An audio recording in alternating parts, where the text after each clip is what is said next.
21절에서 25절까지의 말씀 교독하겠습니다. 그러므로 내가 한 법을 깨달았노니 곧 선을 행하기 원하는 나에게 악이 함께 있는 것이로다.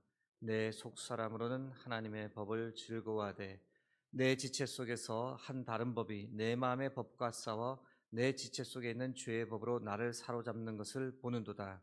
오호라, 나는 공고한 사람이로다. 이 사망의 몸에서 누가 나를 건져내랴. 합독하겠습니다. 우리 주 예수 그리스도로 말미암아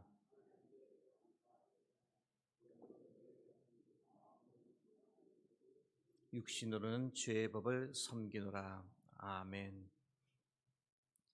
오늘은 불신자인가 아니면 신자인가 라는 지하의 말씀을 나누겠습니다. 성경은 양면성을 가지고 있는데요. 한편으로 성경은 참 쉽습니다. 예수 그리스도를 믿어 우리가 구원에 이른다라고 하는 이 단순한 진리, 어렵지 않습니다. 단지 이것을 받아들이기를 거부할 뿐 결코 어려운 이야기가 아닙니다.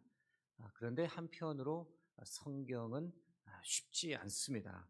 그래서 이제 성경에 양면성이 있다라고 말씀을 드리는 건데, 본문이 좀 난해한 경우 그 똑같은 본문을 보면서 전혀 다르게 해석할 수 있는 여지가 있는 거죠. 그런 경우 다양한 학자들이 다양한 해석을 내놓으면서 모두가 동의하는 결론을 내리기가 쉽지 않은 그런 본문들이 많습니다. 이번 주에 저희가 보는 로마서 7장이 실제로는 다소 좀 어려운 본문 중에 하나입니다. 제가 최대한 쉽게 여러분을 안내해 드리려고 애써 보겠습니다. 로마서 7장을 제대로 이해하려면 다음에 몇 가지 질문을 다루어야 합니다. 첫 번째 질문은 로마서 7장 7절부터 갑자기 등장하는 이 나라는 1인칭 이 화자가 누구인가? 로마서 7장부터 시작해서 7장 마지막까지 이 1인칭 화법이 갑자기 등장합니다. 당연히 사도 바울이죠 라고 우리가 그렇게 알고 있습니다. 왜냐하면 이 로마서의 저자가 사도 바울이기 때문에. 그러나 이 견해에 동의하지 않는 사람들도 있는 거죠. 이유는 이 성령의 사람인 사도 바울의 내적 상태를 그리고 있다라고 보기에는 그 내용이 좀 너무 부적절하지 않냐라고 이렇게 생각하기 때문입니다. 그래서 어떤 주장이 나오느냐? 두 번째는 이게 사도 바울 자신의 이야기가 아니라 이 나라고 하는 것은 모든 인류를 대표하는 좀 문학적이고 수사학적인 표현의 1인칭으로 보는 것이 더 좋을 것 같다라고 주장하는 학자들이 있는 거죠.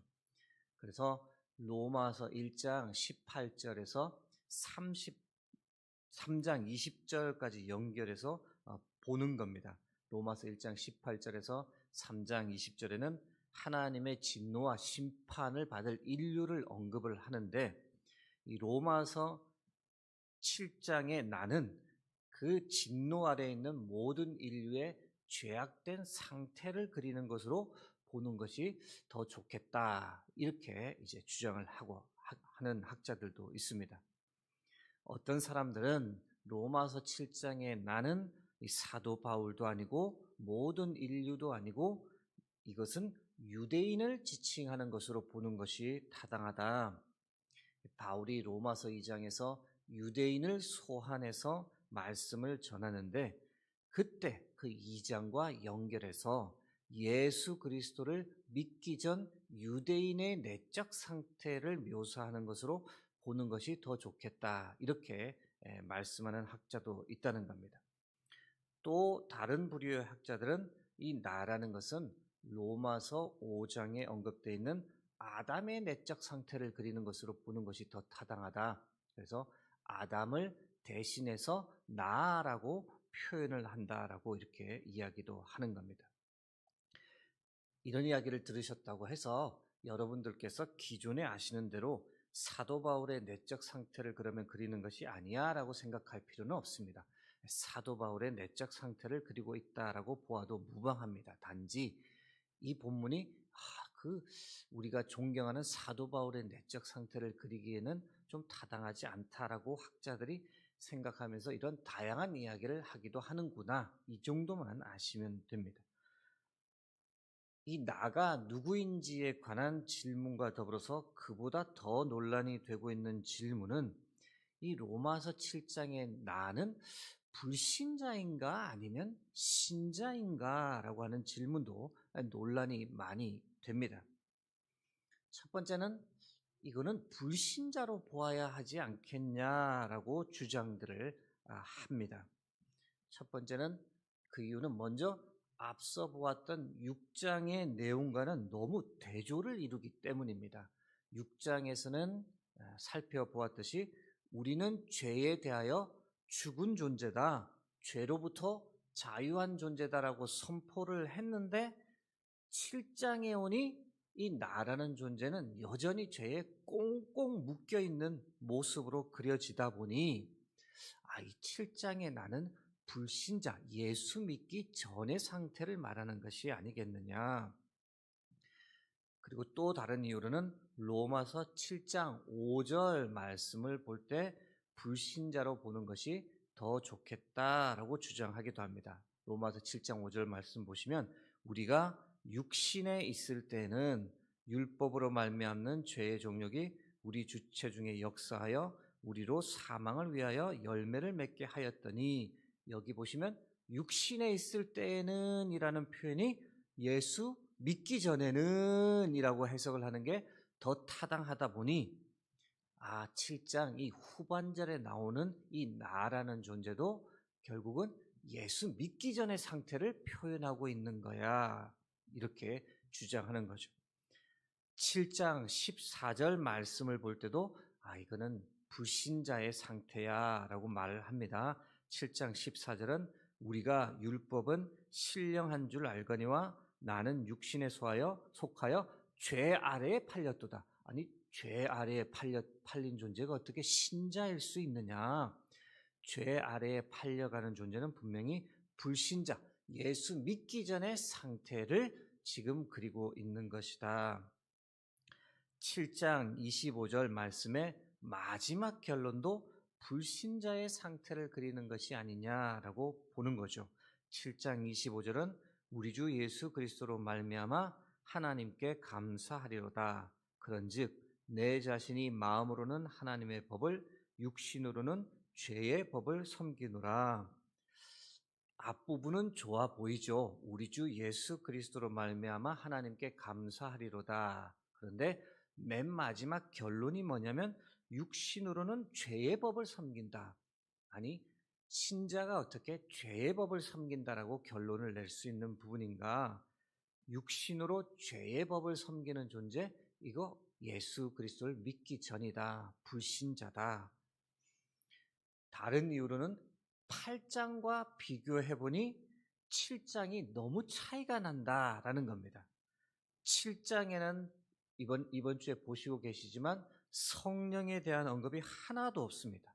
7장의 나는 너무 암울하게 그려집니다. 그런데 다음에 보시겠지만 8장으로만 넘어가도 성령에 대한 언급이 19번이나 나옵니다. 8장의 성도는 성령의 지배를 받는 사람이며 자유인으로 그려집니다. 영의 일을 생각하며 육신이 할 수 없는 것을 성취하는 사람으로 그려집니다.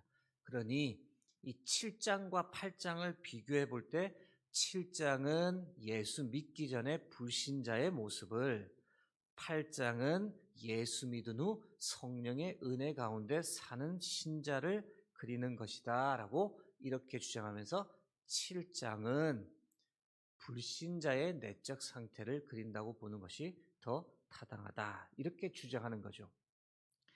설득이 되십니까?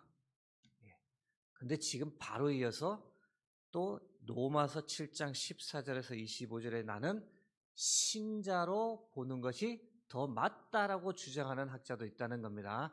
헷갈리시면 안 되고요. 이 본문이 난해할 경우에는 이렇게 다양한 의견들, 또 다양한 관점들이 나올 수 있구나라고 하는 것을 말씀을 드린 겁니다. 반면에 꼭 그렇게만 봐야 되냐? 신자라고 볼 수도 있는 거 아니냐?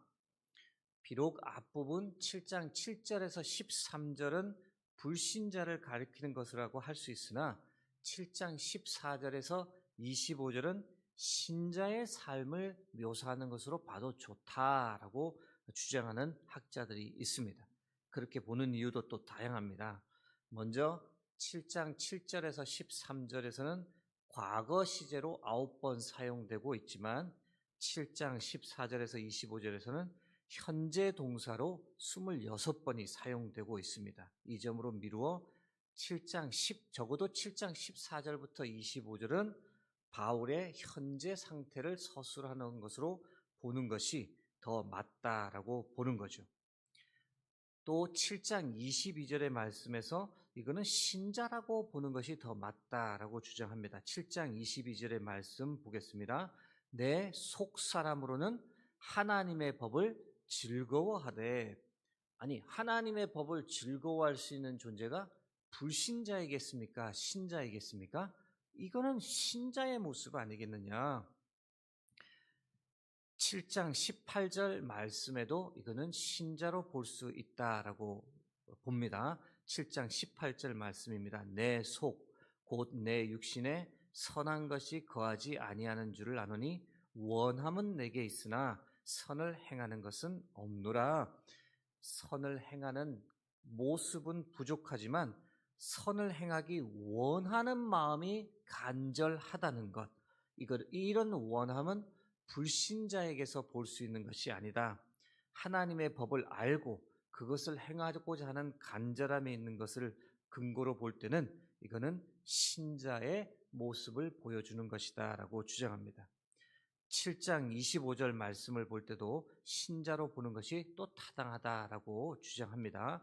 7장 25절 다시 한번 보시면 우리 주 예수 그리스도로 말미암아 하나님께 감사하리로다. 여기까지는 예수 그리스도를 영접한 사람으로 보는 거죠. 그런즉 내 자신이 마음으로는 하나님의 법을, 육신으로는 죄의 법을 섬기노라. 이 후반절은 비록 신자가 되었지만 여전히 죄의 유혹을 받고 있는 신자의 현실을 그대로 반영하는 것으로 보는 것이 맞지 않냐. 그래서 역시 이 7장 14절에서 25절은 신자의 내적 상태를 그리는 것으로 보는 것이 맞다.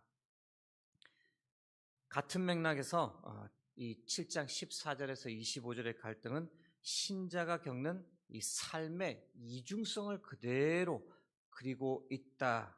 한편으로는 하나님의 법을 기뻐하고 선을 행하기 원하는 나의 모습이, 다른 한편으로는 여전히 육신에 거하며 선을 행하지 못하는 나의 연약한 모습, 이 이중적인 모습이 그대로 솔직하게 표면되어 있다라고 그렇게 이야기를 하는 겁니다.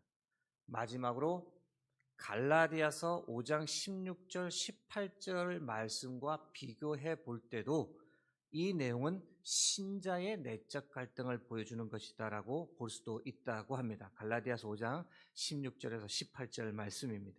내가 이르노니 너희는 성령을 따라 행하라. 그리하면 육체의 욕심을 이루지 아니하리라.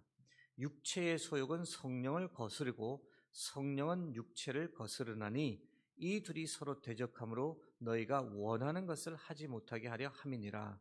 너희가 만일 성령의 인도하시는 바가 되면 율법 아래에 있지 아니하리라. 육체의 소욕 그리고 성령이 서로 대적함으로 너희가 원하는 것을 하지 못하게 한다라고 하는 이 갈라디아서 말씀을 볼 때 이거는 로마서 7장도 여전히 신자의 내적 상태의 그 갈등을 보여주는 것으로 볼 수 있다라는 겁니다. 말씀을 이제 좀 정리하고자 합니다. 본문이 어려울 경우에 이 본문을 바라보는 다양한 해석들이 존재하구나 말씀은 드렸지만 한번 들어봤다 정도로 기억하셔도 좋을 것 같습니다. 결론은 기존에 아시는 대로, 기존에 생각하셨던 대로 바울의 내적 갈등을 보여주는 본문이다라고 생각하셔도 무방합니다. 단지 이 시간에 우리의 삶에 그러면 어떻게 적용할 수 있을까를 잠시 고민하고자 합니다. 가장 먼저 우리 역시 이 본문을 사도 바울의 내적 상태를 그린 본문으로 본다면 바울처럼 신앙의 몸부림을 강하게 늘 쳐야 한다. 여러분, 신앙에 아무런 갈등이 없으면 오히려 더 위험할 수 있습니다. 거룩하게 살려고 노력하면 할수록 내적 갈등이 생기는 것은 당연한 것입니다. 하나님의 말씀대로 살려고 하면 할수록 나의 죄성과 더 크게 충돌하는 것이 당연한 겁니다. 이 당연한 싸움을 결코 포기하지 않는 그런 하루가 되기를 간절히 소망합니다. 다음으로 로마서 7장에서 보지는 못했지만 로마서 8장에 의하면 우리가 이 싸움을 끝까지 잘 싸울 수 있도록 성령께서 도와주신다라고 성경이 말합니다. 성령이 친히 말할 수 없는 탄식으로 우리를 위해 강구해 주십니다. 우리가 이 죄와의 싸울 때 결코 혼자가 아니라는 것, 하나님께서 함께 해주신다는 것, 이 싸움 포기하지만 않으면 우리가 마지막에는 반드시 이길 수 있는 싸움입니다.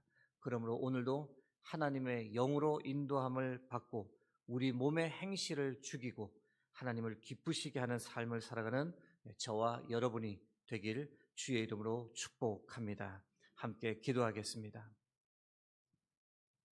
하나님, 오늘도 귀한 생명의 말씀을 허락해 주셔서 감사합니다. 우리 안에 끊임없이 일어나고 있는 이 내적 갈등과 싸움을 오늘도 우리가 포기하지 않고 성령을 의지하고 하나님을 의지하여 싸워 나갈 수 있도록 도와주옵소서.